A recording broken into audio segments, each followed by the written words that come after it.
practicing his shuffle. Bernardo recognized the cards. It was Lapino's favorite deck. Oh, I thought you were in danger. I am. We capture Zenobia, we find out what she knows, and that's the whole war right there. Easy peasy, lemon squeezy. Capture the Emperor's greatest general, who also happened to be a deadly sorcerer, and oh, his only daughter? That would be worth it. On the other hand, he could still get to the core of the Sky Ripper, even if he couldn't get the whole thing. It must have great power. To make the Sky Ripper, the Transcendent Emperor had wrapped an armature around the eye of a god. Bernardo had already let that armature slip away to save Lapino's life. But even its core, the eye torn from a god, surely they could fashion a great weapon from that. The core of the Sky Ripper? Lapino's excited. That's an actual thing that we could just go and get. You've been busy. He sure had. Bernardo told him all the things he'd been up to. Soon they got to talking about old times, about wages they'd won and lost, and scrapes they'd barely got out of. It was good to be back with his friend. Bernardo grinned. He had a very good feeling about this.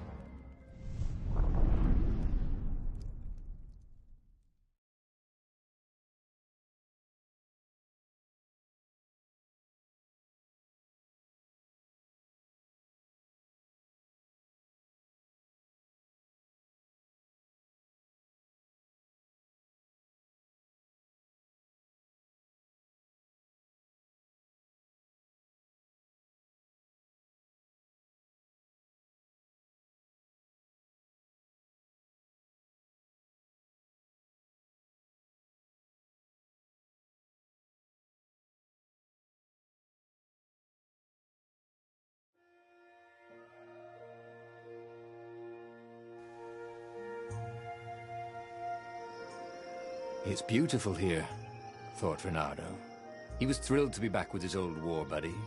He'd missed the mad rabbit, but something was not quite right.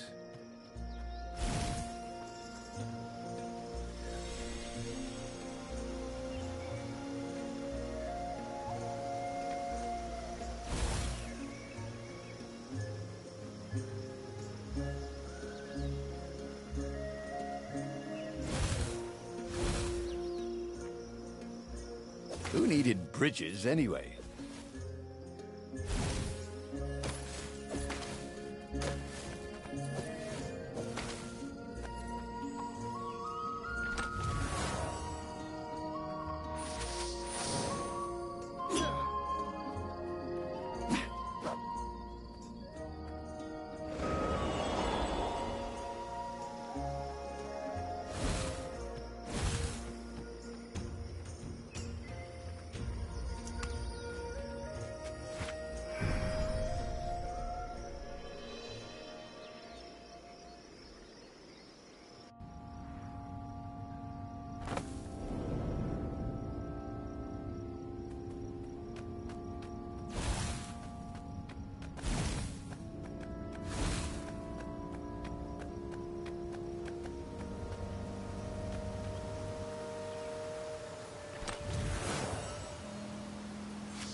I wonder what I could make with all these sword crafting materials, thought Bernardo.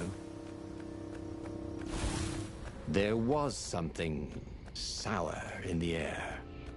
Like the earth had ruptured over something that had been fermenting for a very long time.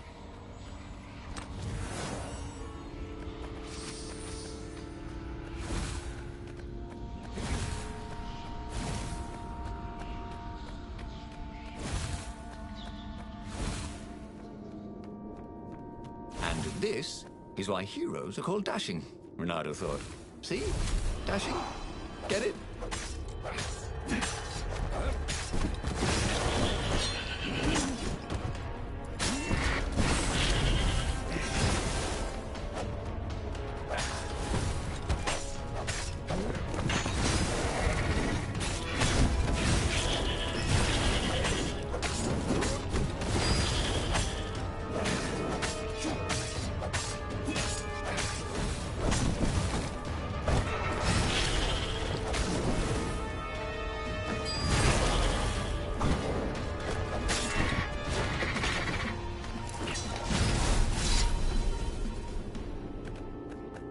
Renato felt wrong all over.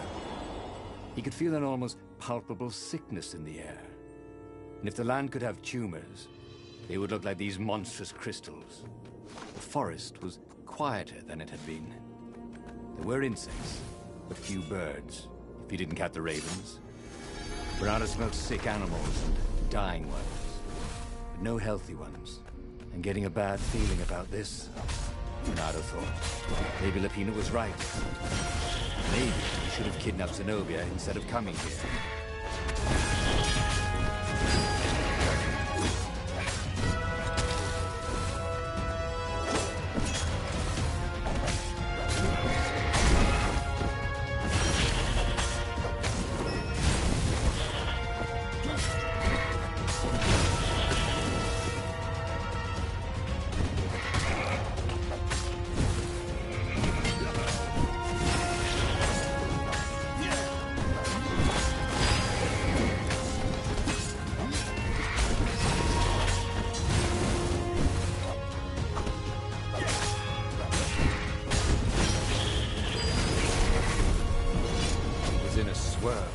Newly remembered knowledge.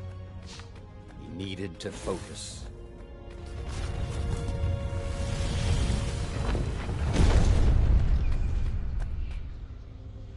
As he held the radiant icosahedron, Renato felt queasy, like dozens of tiny worms were nibbling his insides. It wasn't healthy to be so close to the eye of a god. How could he use it? He could take it to the observatory. The scientists there could tell him how to harness its ancient power. But honestly, Renato ached to get away from it. He brought the core back with him to the Farfarer.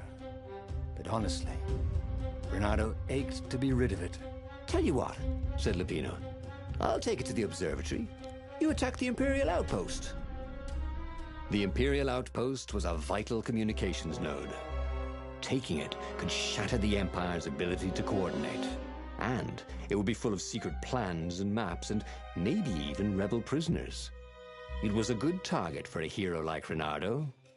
But what if Lupino got the core and then broke it or lost it? Or worse, was Renato ready to take that risk? Maybe it was better if he brought the core to the scientists himself.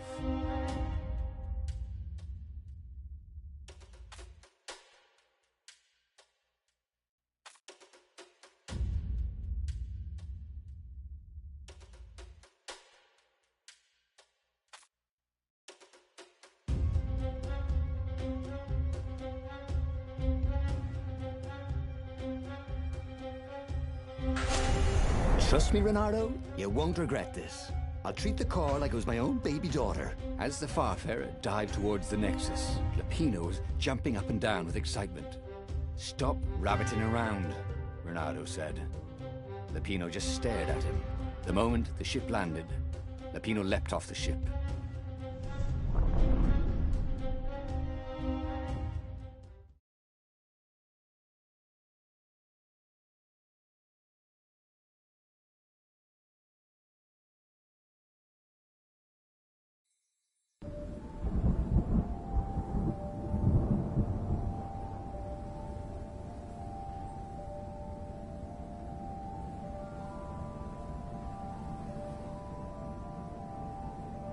As Lupino vanished into the wilds of the Nexus, Renato vaguely remembered Lupino had a baby daughter, didn't he? And he told her mother he was going out to get some Easter eggs, and he'd never come back. But Renato was relieved not to carry the core anymore. He was already feeling better. And who knows, maybe this time Lupino would get it right. And if Renato could take the outpost, he'd have access to all the Empire's communications in this sector. Right? Renato felt a little better.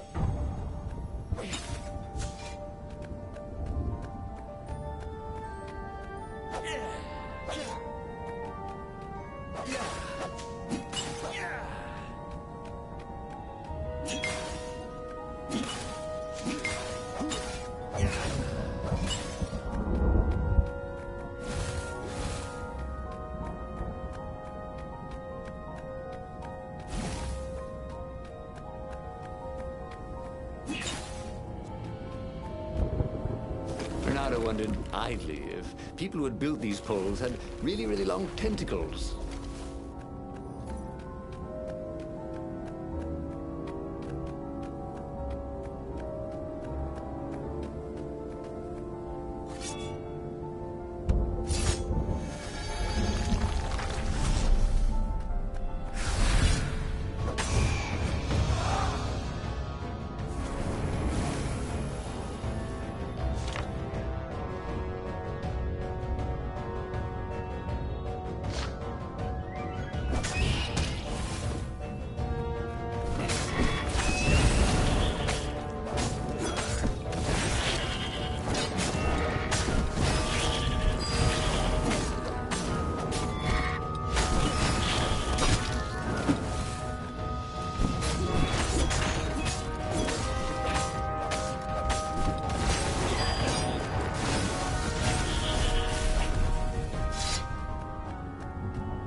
Renato caught his breath.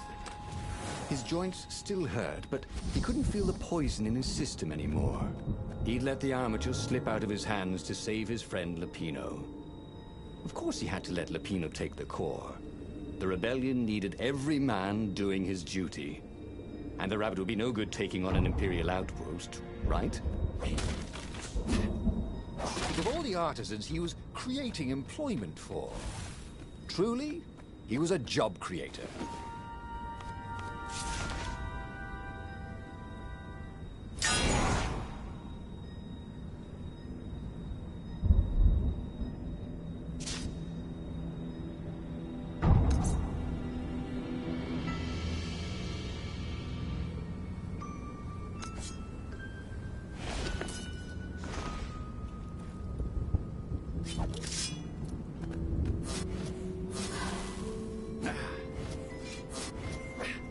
It was good to practice your moves, thought Renato. Keeps you limber.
Renato took the outpost with a song in his heart. Soon, he was stuffing his sack with key messages from and to the fleet. One message caught his attention. A high priority order has been given by the Emperor himself to locate something called the Iblis Stone. It was somewhere on a desert island.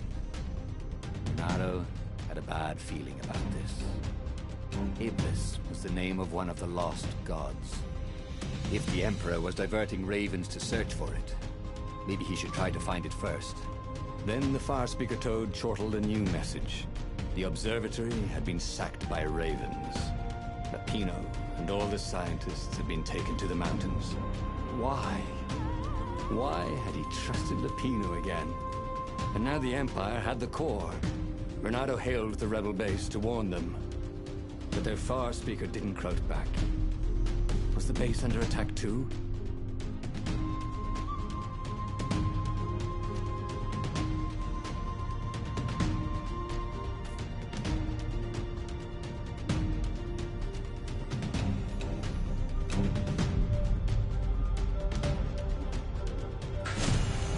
Pino would have to wait. The core would have to wait.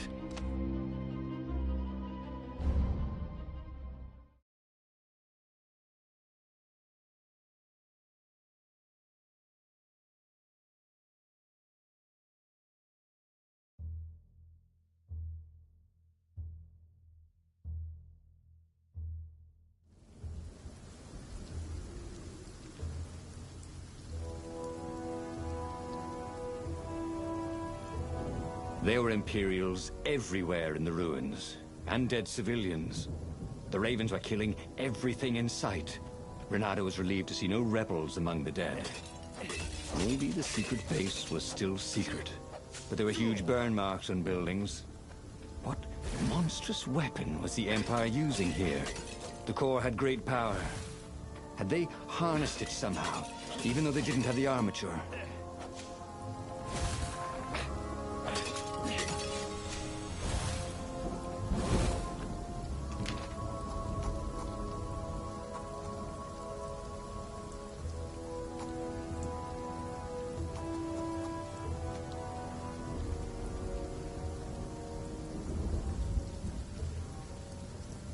That would come in handy at a pinch.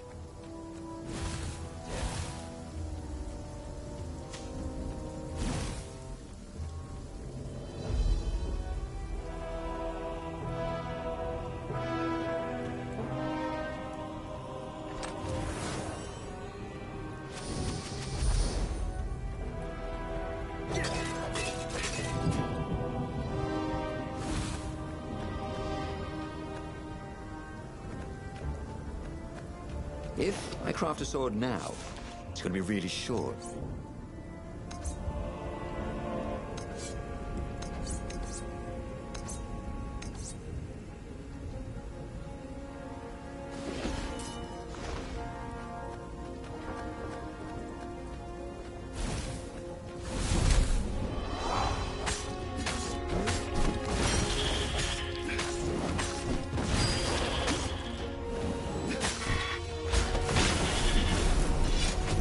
Ready to become faster, stronger, bolder.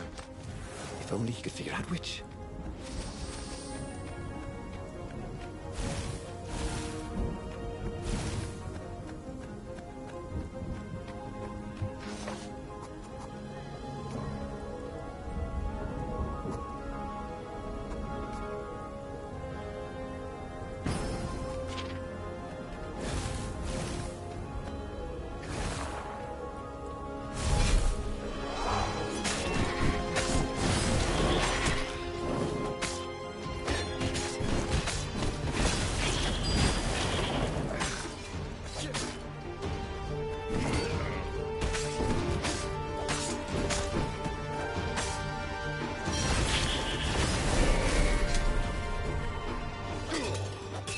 Smell charred flesh and hear screams. The ruins were on fire. But the Ravens had rigged up the core as some kind of burning ray. They wouldn't need to know the secret location. They were burning everything. It was killing them too.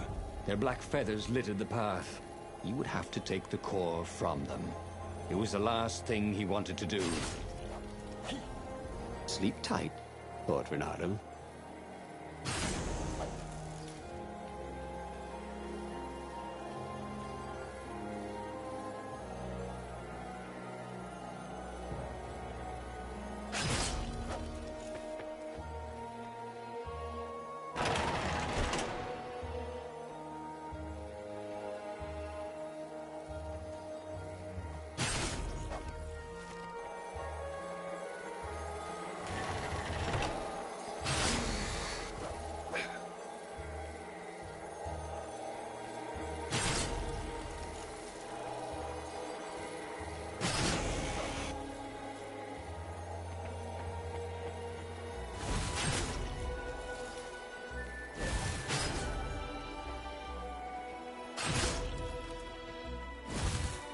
Huh?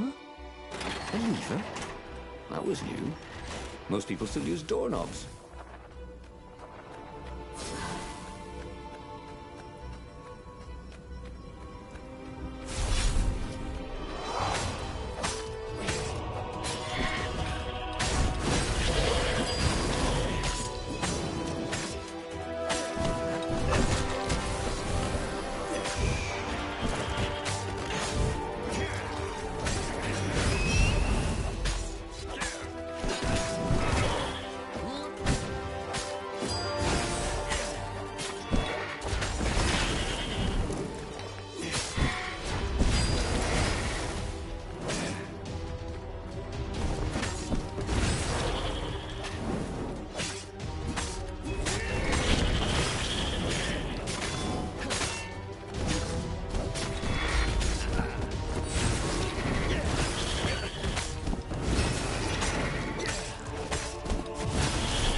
As the last raven fell, Renato felt worse than he ever had. The core was killing him, again. The council members cautiously came out into the smoke. "You saved us," croaked the speaker. They would put the weaponized core deep in a cavern, she promised, where its poison could harm no one. They would heal him if they could, she said. No, he's a weapon now. We need one. I'll lead the charge. "It will kill you," croaked the speaker. "I guess it already has," Renato said. She bobbed her head gravely. "When all this is over," she said, "we'll name our new capital city for you." He flew towards the Imperial fleet, a myriad ships in disciplined formation, waiting for the signal to destroy the rebellion forever. Behind him, the rebels were charging. If he failed, they would die. And so the final battle began.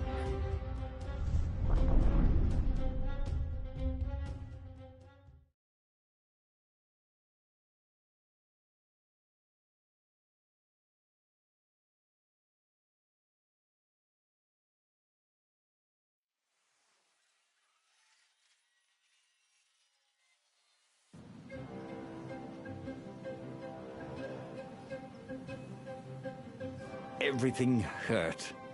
It was unpleasant to fight this way. With each blow he struck with his sword, he felt weaker. Yet each time the core fired, it got brighter. As if the heat from the burning ravens and buildings only fed its hunger. He wondered where Lapino was. Wasn't he supposed to be in the battle?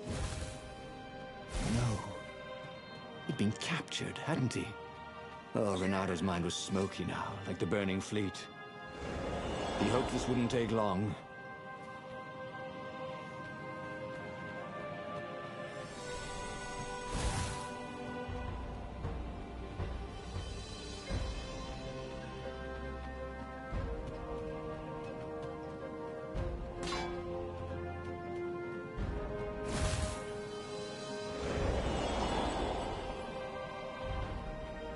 He wasn't that good. Yet.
Building these platforms was so expensive, they'd run out of budget for guardrails.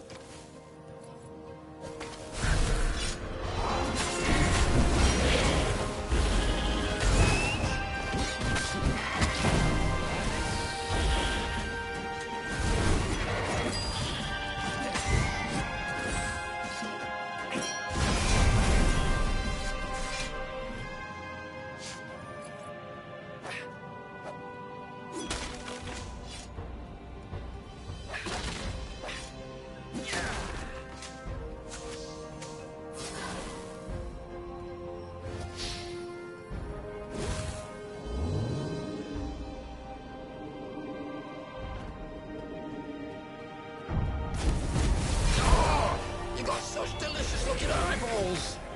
to leave, Raven.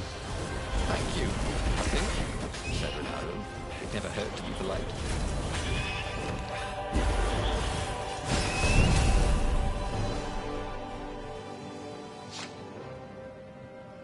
Reynardo-opolis. Vulpus Major. Lando Nardo. If they were going to name a capital city after him, well, he just wished he had a better name. Where was Lupino? He missed Lupino's bitter outbursts. Or did he? Lupino had gotten him into this mess, hadn't he? The core was a wonderful weapon. It swept fire across the fleet. Ravens exploded in its gaze, and with every heartbeat, it grew brighter. He would die. But he would die every inch a hero. Spectacularly, changing history like the legendary heroes of lore. Or was it yore?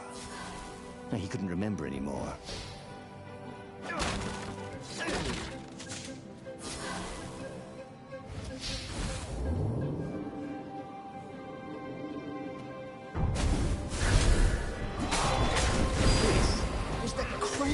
Weapon he'd ever used. Or not.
Reynardo fell to his knees. The Emperor's bodyguards were lined up before his ship. Fierce ravens, all. And Zenobia. She was conjuring. He could not take another step. All he could do was fire the core. The ravens, Zenobia, the ship, all burst into flames, disintegrated, and blew away. So they had one, after all. The core grew brighter. He shielded his eyes, but he could still see it through his sleeves and through the flesh of his arm. And then he felt heat, as the fire grew to consume both fleets. And then he felt nothing. Okay, that was weird. He could have sworn he just died. Instead, he was on the Farfarer, sailing away from Ubar. And it was still burning. He'd fled burning Ubar years ago, hadn't he? And now he was back there. Had all those years fighting the Empire been nothing but a vision into the future? A useful vision if it was true. He'd learned something. The core was powerful, but dangerous if used improperly.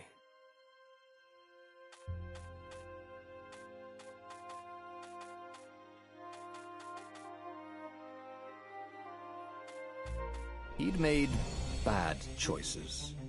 But now, when the real battle came, he wouldn't make those choices. He wouldn't make the same mistake twice. The book's pages began to flip backwards, towards the beginning. And he realized that his adventure was just beginning. The clouds parted over the Isles of Boreas. It was time to choose. The rebellion was in trouble. Ravens were scouting for the secret rebel base. They needed a game changer. Pieces of the Sky Ripper had surfaced. Renato knew that using it could go catastrophically wrong, but he was sure he could figure out how to use it safely. Also, a temple had risen out of empty desert. The Emperor had brought the Sky Ripper pieces up out of ancient burial by his obscene rituals. Could this be where the Iblis stone was hidden? Someone better get it before he does, thought Renato. On the other hand, his old friend Lapino needed rescuing. Lapino was no game changer, but could Renato really leave an old friend to the Ravens?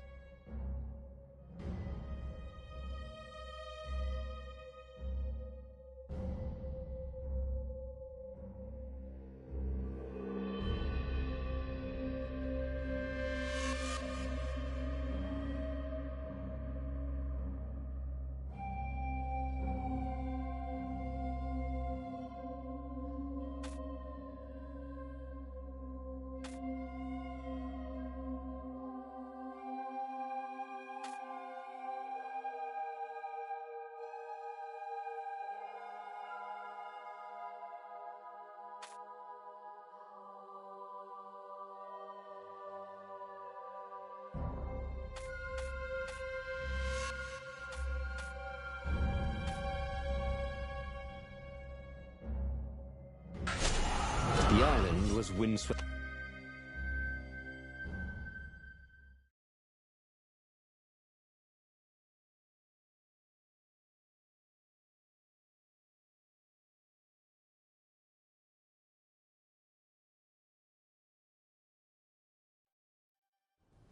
Every child could sing verses about the Sky Ripper, but ancient codices held hints of other things.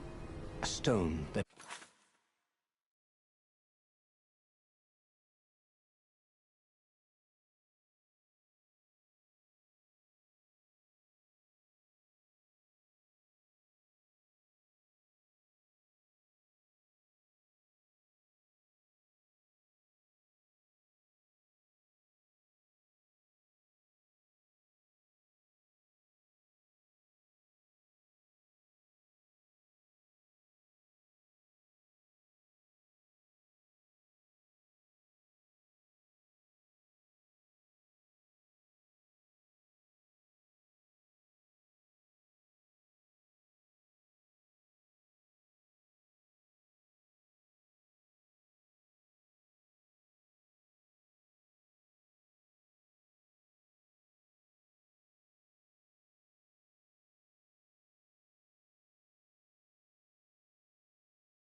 ate souls, a ruby that drank blood, a jewel only a righteous man could give away.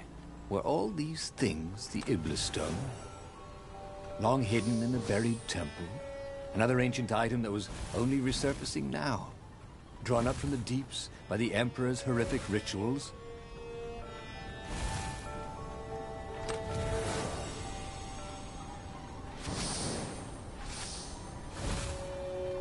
A crafting bench. Renato wondered what he could make with it.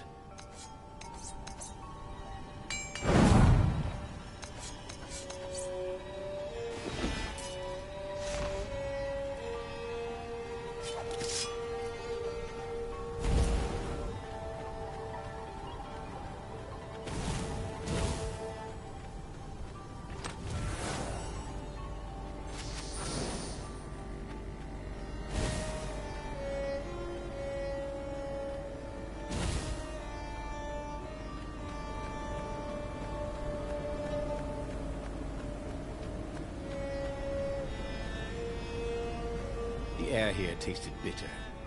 The steps were too tall for a person.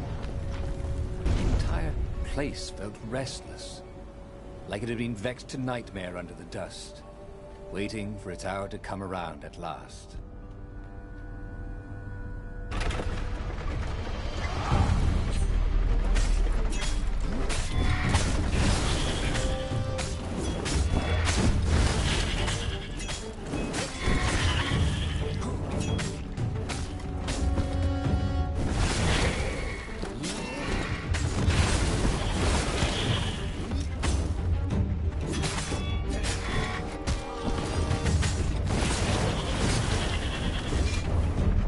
Ravens were already here, cawing in frustration.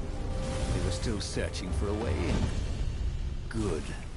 Then he hadn't come too late.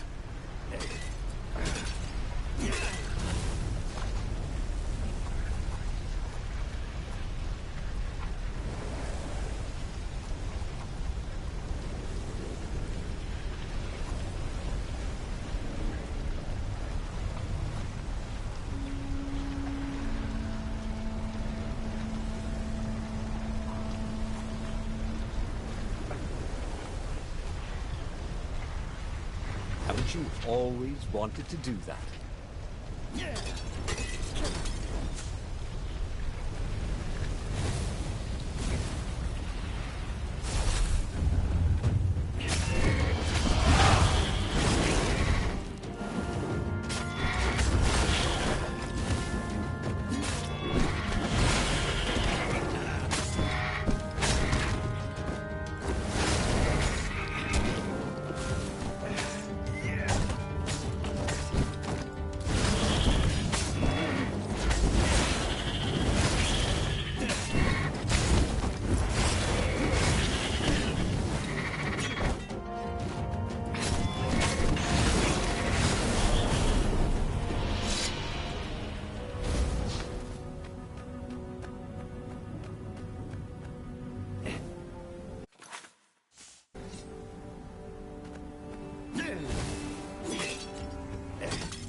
Hero wall, hero sword, ice wall, ice cube.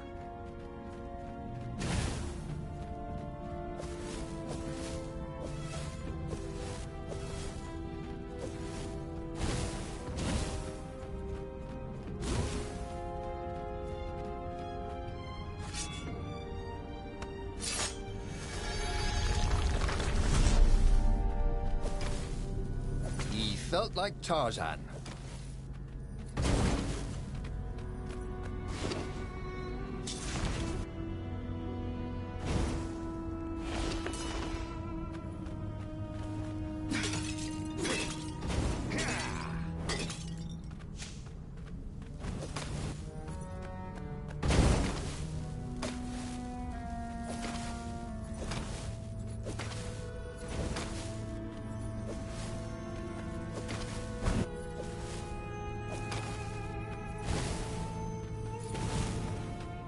What was the point of this gate?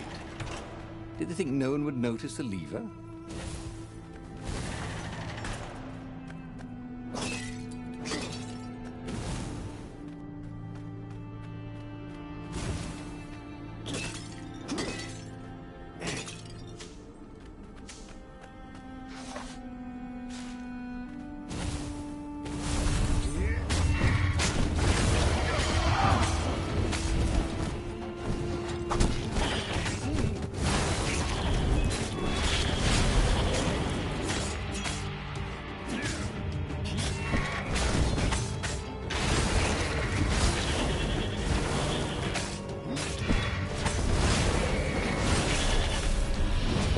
Renato knew more than he ever had.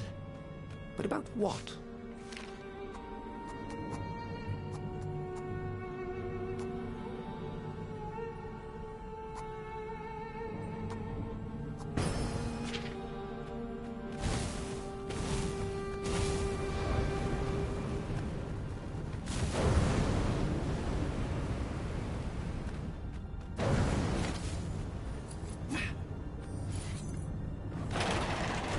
Ravens at least could not get past this point.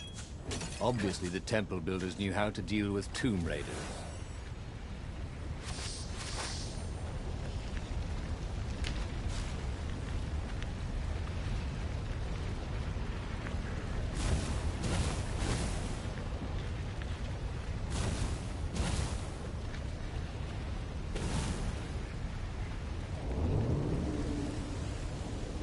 Imagine getting a horse up in one of these things. He will be cursing a blue streak.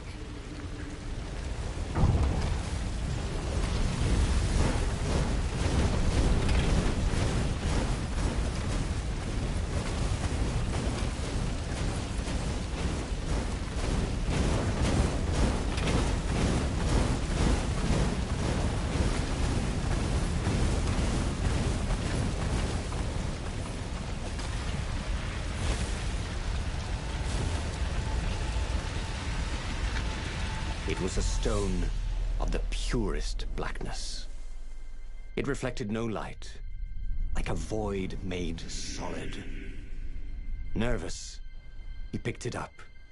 I can make you mighty. Who said that? It was the stone. Eager, thirsty.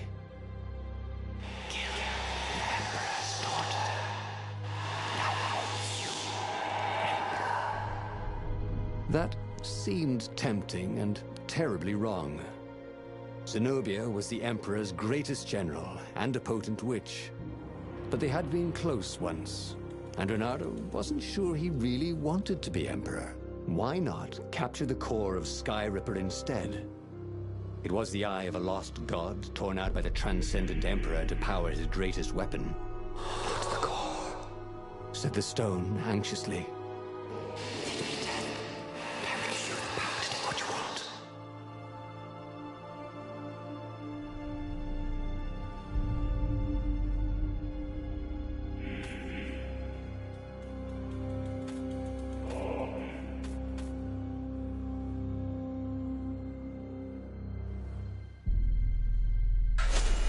The stone bothered him.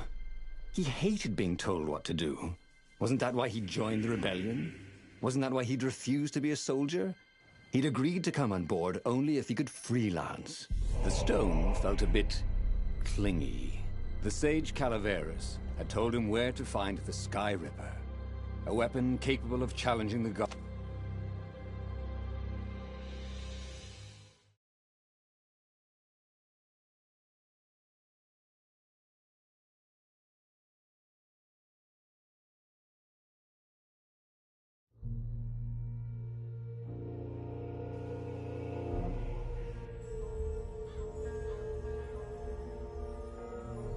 The moment he landed the Farfarer, Renato had a rare feeling of regret. It's not too late, he thought. He could turn around and sail for Zenobia's island. He frowned. Wait a minute. He didn't want to kill Zenobia, did he? Sure, technically she was the enemy, but they'd been at Sword Food School together. They'd never been lovers, but somehow they'd been closer. She'd told him every secret about herself. Except the biggest one. That she was the Emperor's daughter. No. Kill Zenobia, whispered the stone. Before it's too late.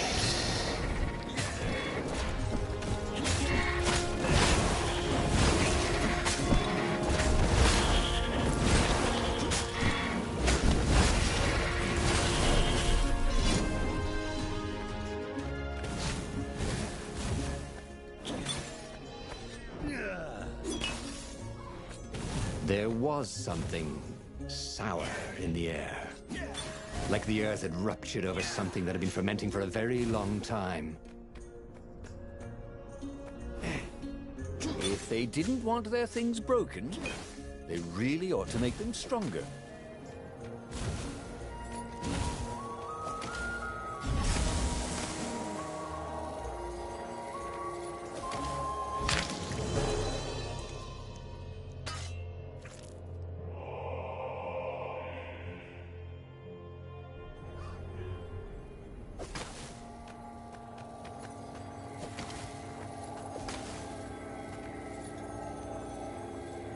He wished there were more pylons he could use the hook on.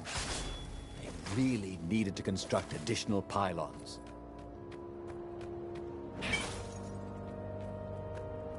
The stone hadn't lied about what it could do for him.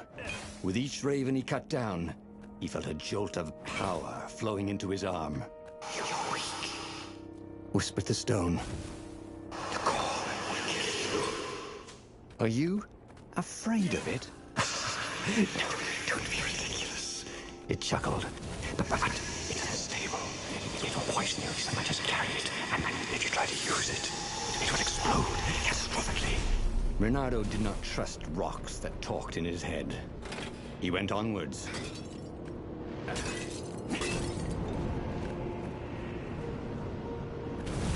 As for the gate, well, you could take her or leave her.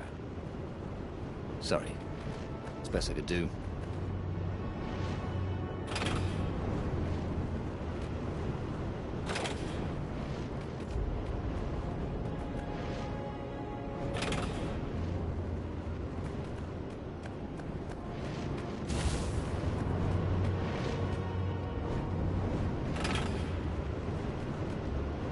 This couldn't be good for global warming.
As he approached the core, the stone became hysterical.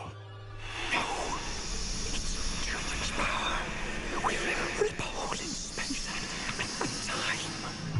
He had a sudden vision of plunging his gauntlet into the core and dying in anguish. That wasn't his vision, was it? The stone had sent him its darkest fears, hadn't it? He had a sudden impulse to do exactly that. He raised his right fist and plunged it into the core. There was a rush of light. He thought he could hear the stone screaming. And then he passed out. When Reynardo came to, the core was gone. But the Iblis stone was no longer black, but glowing with a blue light. And it was silent. "I can't hear you," he sang out. And, "Yoo-hoo!" It didn't answer. "Ha!" he said.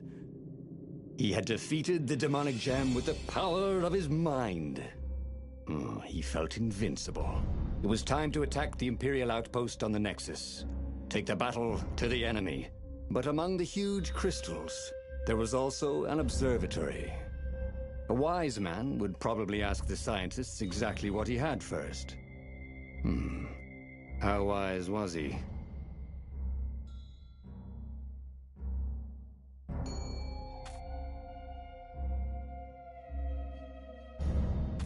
As the Farfarer made its way toward the Nexus,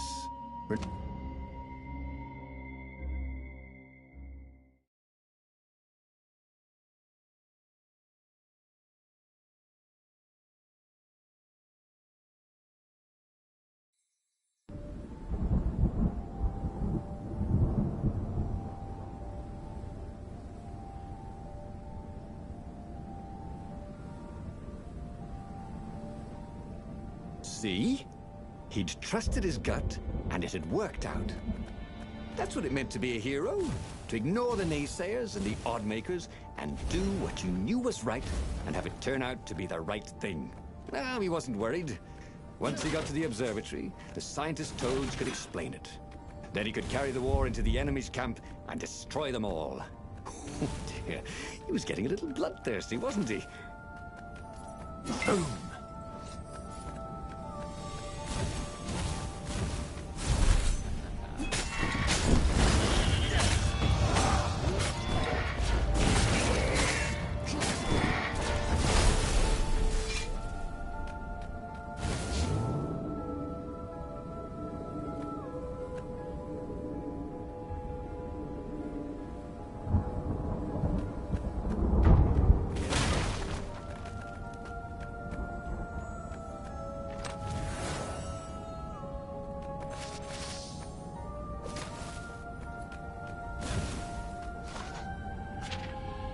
Once you try it, you're hooked.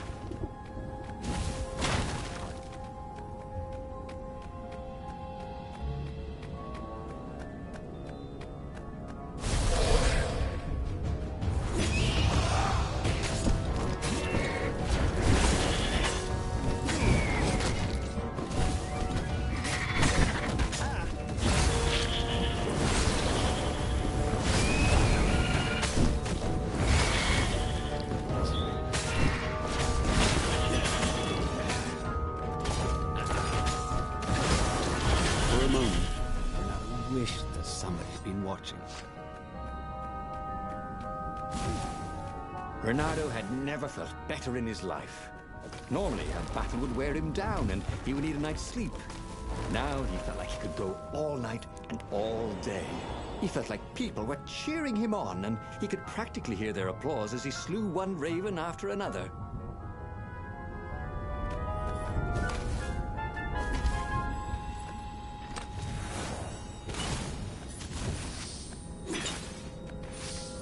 Renato wondered who was leaving chests of sword-crafting supplies around.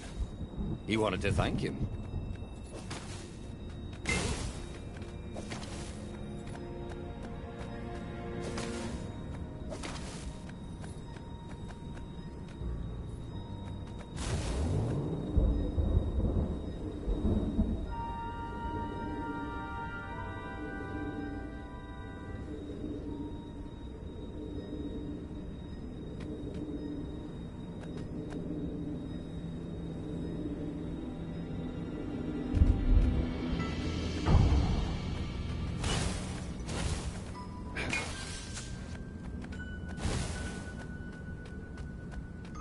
The Imperial fleet was closing in on the rebels, forcing them to come out and fight. Renato was itching to bring the fight to the enemy. He had to remind himself not to be too reckless.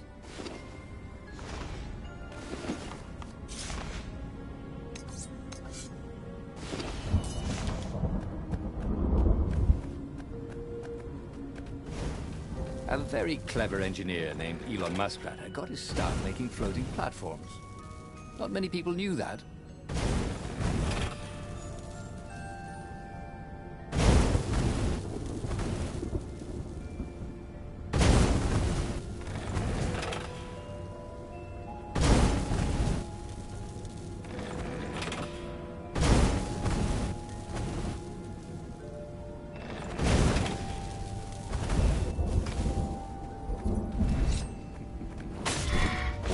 Some people were just liable to explode if you upset them.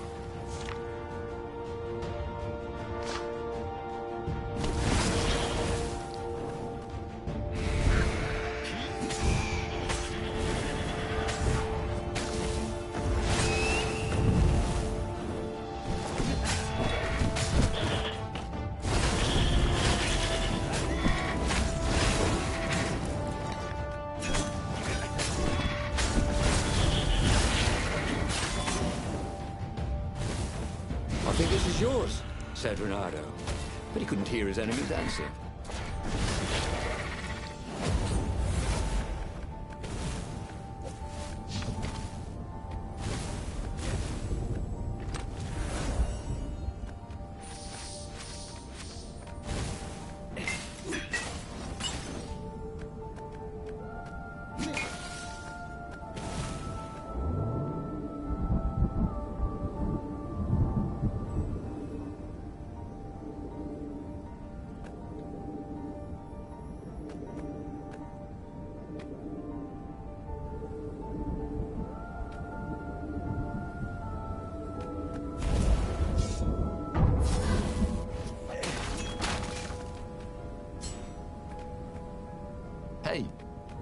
Hey, I'm a firefox, thought Renato. The toads at the observatory measured the stone with their occult devices. I fed it the core of Sky River, explained Renato. No more VV blood and souls. But the core is not an unlimited energy source, said one toad. Another said, there's a feedback loop, you see, which could overload the stone. Yet the stone doesn't actually feed on souls, claimed a third. But on pain of killing another sentient being. If you can truly be at peace with yourself, it would not overload. This was all very confusing. At peace. Yes, the mountains were peaceful and quiet, but he now had the power to turn the tides. He should report to the Rebellion Council and prepare for the decisive battle.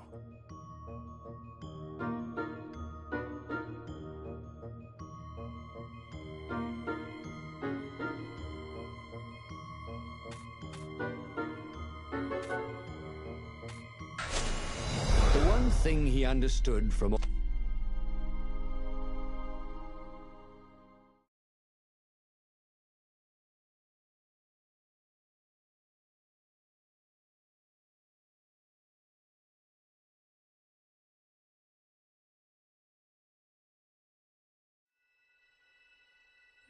Unfortunately, the mountains were not empty. There were ravens everywhere. No matter. He had to fight, yes, but he didn't have to be angry. Parry, dodge, slash, and breathe. Yes, focus on the rhythm, the dance of it, not on the blood or the raven's core as they died. Ah, it was working. He wasn't feeling those dark jolts of eldritch energy. He wasn't feeding the Iblis Stone.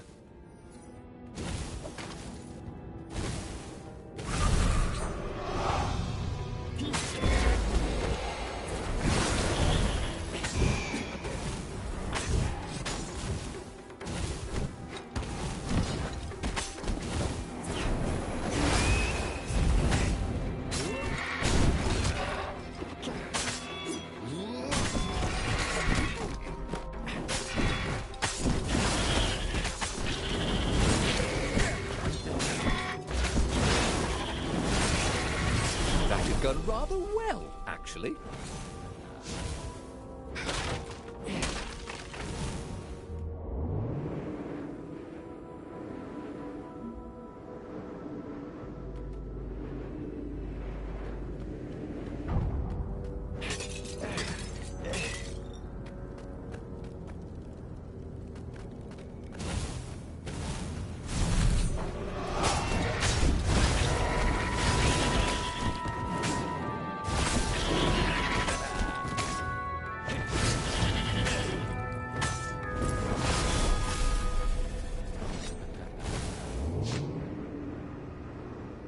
The platform used a hybrid propulsion system fueled by anti-gravity and wishful thinking.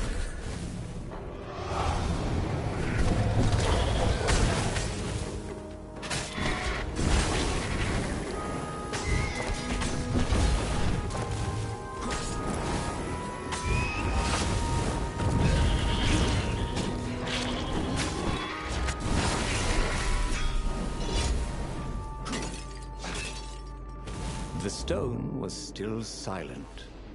His mind was his own, and his heart, too. He bore them no ill will, these ravens. They were doing their job.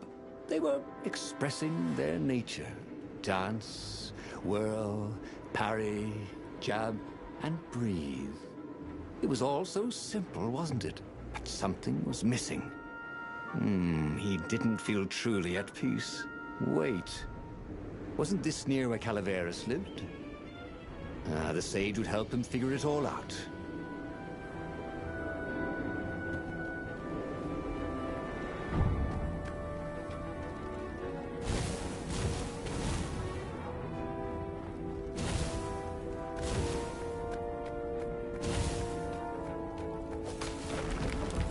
He was sort of yanking his own chain, wasn't he?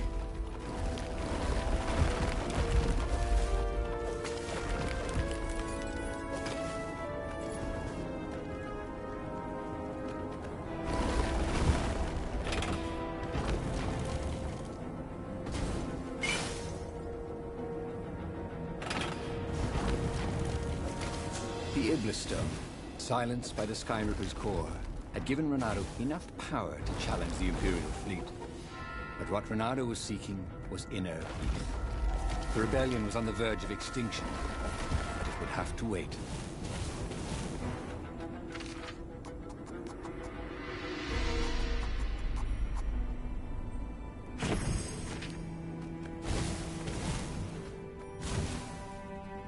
At the end of the mountain path, he found the wise Calaveras in his workshop. "Do you fix souls or only artifacts?" he asked the sage. Does your soul need fixing? Asked the sage. "I've been killing a lot of ravens lately," he told the sage. You're a fox, said Calaveras. And to kill birds is part of your nature. Take joy in it. I mean, I might as well worry about eating flies. Would you like a fly? It was true. That's what he had forgotten. The joy. Now he was ready for the final battle. The Farfarer cut through the clouds. The air had never felt so sweet since he was a child. There it was. The dreaded Imperial fleet. He could smell wet hemp ropes ahead, wood and tar, and ravens. Even the fleet smelt good, somehow. He was ready. He was ready.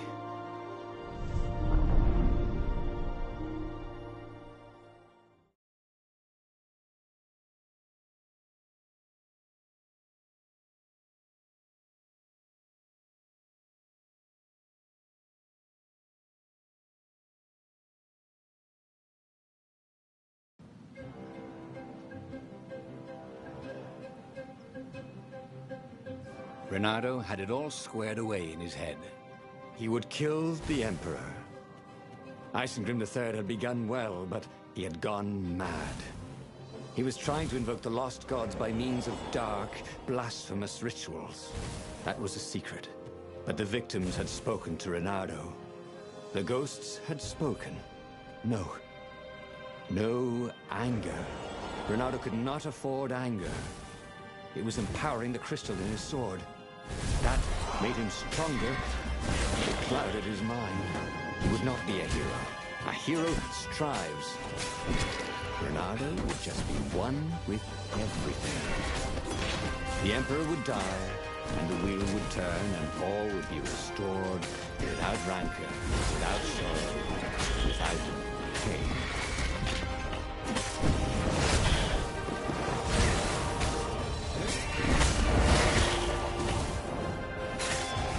No one could beat Renato at hot potato.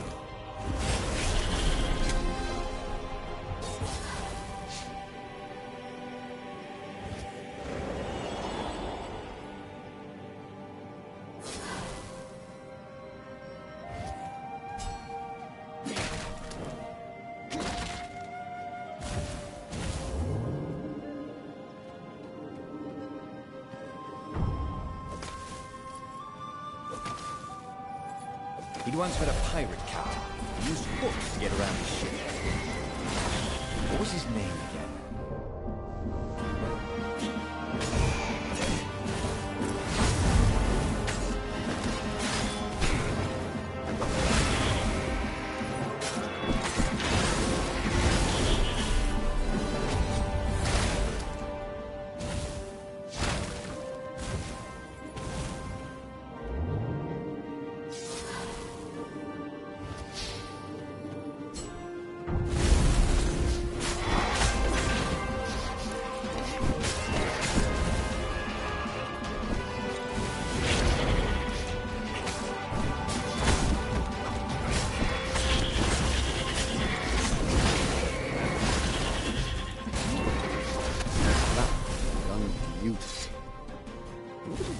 But the more he thought about it, and he had so much more time to think about it now that he was not worrying about the battle, killing the Emperor would not change anything. Another would take his place. Perhaps Zenobia. Perhaps the Speaker of the Rebel Council, and power would corrupt them too, and death would make grief. Grief would lead to hatred. He must lead by example. Reject the violence. Reject the desire to create violence. But how?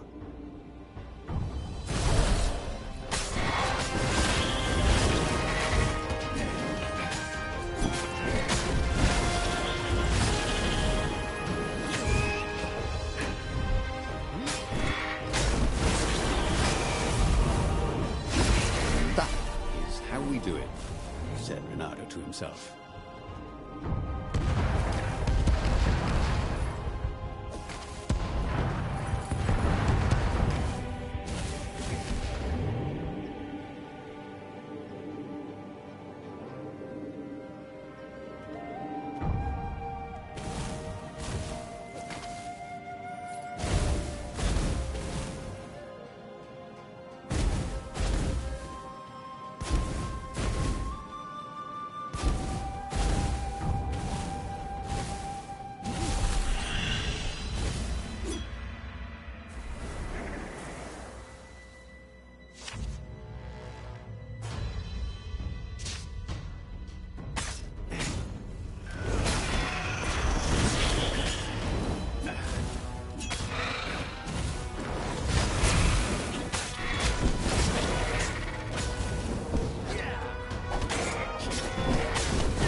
Finally, he came to the Emperor's ship.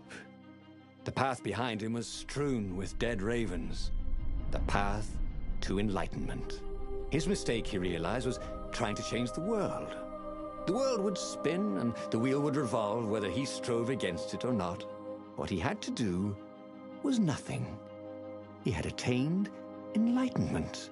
He sat down, adopted a full lotus position, and began to meditate. And all around him, the warriors stopped fighting too. They knew. They could feel his enlightenment. They gave up fighting, dropped their weapons, and became his disciples. No, just kidding. The nearest raven stabbed him with a sword and then chopped off his head. I might not have thought this through properly. Thought Renado's head as it rolled around the deck and died. Renado stared at the book. He was still alive. Again. And still only flying away from burning Ubar. Had he lived that adventure? Or only dreamt it? Had he really died? It felt so real, not like a dream at all. And he'd lost again. Oh, he hated that. But he had made different choices. And he'd lost in a different way. It was the book, wasn't it? Oracles showed you your destiny. But this was showing him different ways he could die miserably. Thanks a bunch, book, he thought. But these were destinies that he did not have to fulfill. But he'd learned another true thing. The Iblis Stone was evil. It would try to corrupt anyone who used it.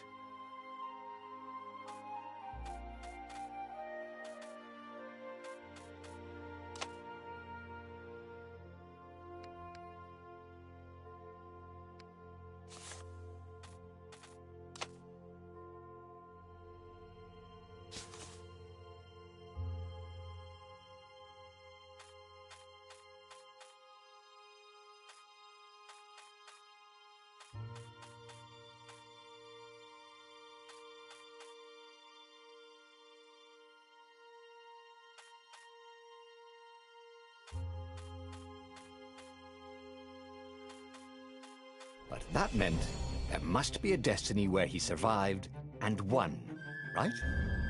Otherwise, what was the point? And with that, the book's pages fluttered back once more to the beginning, and the clouds parted over the Isles of Boreas. It was time to choose. The rebellion was in trouble. Ravens were scouting for the secret rebel base. They needed a game changer. Pieces of the Sky Ripper had surfaced. Renado knew that using it could go catastrophically wrong. But he was sure he could figure out how to use it safely. Also, a temple had risen out of empty desert. The Iblis Stone was hidden there. It was a dangerous artifact. It could corrupt its user into a bloodthirsty monster. Maybe he could find a way to use it.